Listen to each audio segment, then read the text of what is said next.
मानस के तीसरे कांड अरण्य कांड के बारे में। कुछ समय तक चित्रकूट में निवास करने के बाद राम जी जानकी माता और लक्ष्मण जी के साथ आगे की ओर प्रस्थान करते हैं। अरण्य कांड में इंद्र के पुत्र जयंत का भी प्रसंग आता है, जो श्री राम के बल की परीक्षा करने के लक्ष्य से कौवे का रूप धारण कर माता सीता के चरणों में चोंच मार देता है। माता के चरणों से जब रक्त बह चला, तब श्री राम ने एक सीक को अभिमंत्रित कर जयंत की ओर छोड़ा। जयंत बचने के लिए अपने पिता इंद्र के पास भी गए, लेकिन उन्होंने भी रामद्रोही को शरण नहीं दी। अंत में वो श्री राम से क्षमा प्रार्थना करता है और श्री राम कौवा रूप धारण किए इंद्रपुत्र को काणा कर जीवन दान दे देते हैं। ऋषि अत्रि और ऋषि शरभंग जी से मिलने के बाद जब श्री राम आगे बढ़ते हैं तो उन्हें हड्डियों का ढेर दिखाई देता है। पूछने पर मुनि बताते हैं कि राक्षस दल सब मुनियों को खा जाते हैं।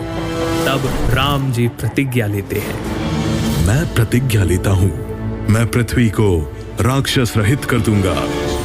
दंडक वन में ही श्री राम की भेंट होती है जटायु से और फिर यहीं राम जी पंचवटी को अपना निवास बनाते हैं, जहां राक्षस राज रावण की बहन शूर्पणखा उनसे प्रणय निवेदन करती है और लक्ष्मण जी उसके कान नाक काट देते हैं। अपने अपमान का बदला लेने के लिए शूर्पणखा पहुंचती है खरदूषण के पास, लेकिन रघुकुल शिरोमणि राम और लक्ष्मण उनका वध कर देते हैं।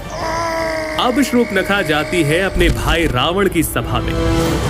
वहीं दूसरी तरफ स्थिति की गंभीरता को समझते हुए और सीता माता की सुरक्षा के लिए श्री राम उन्हें राक्षसों का अंत होने तक अग्नि में निवास करने के लिए कहते हैं।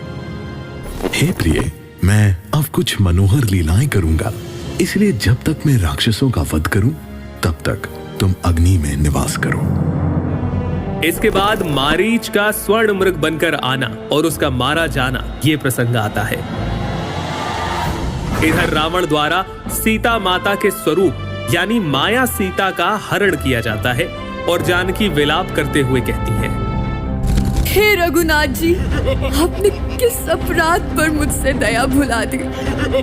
हे लक्ष्मण, तुम्हारा दोष नहीं है, मैंने क्रोध किया और उसका फल पाया। रास्ते में जटायु ने सीता माता को बचाने के लिए रावण से युद्ध किया और रावण ने उसके पंख काटकर उसे अधमरा कर दिया। फिर राम जटायु संवाद और शबरी से श्री राम की भेंट, जहां शबरी उन्हें पंपा सरोवर जाने का सुझाव देती है और इसी के साथ अरण्य कांड की समाप्ति होती है। रावणारि जसु पावन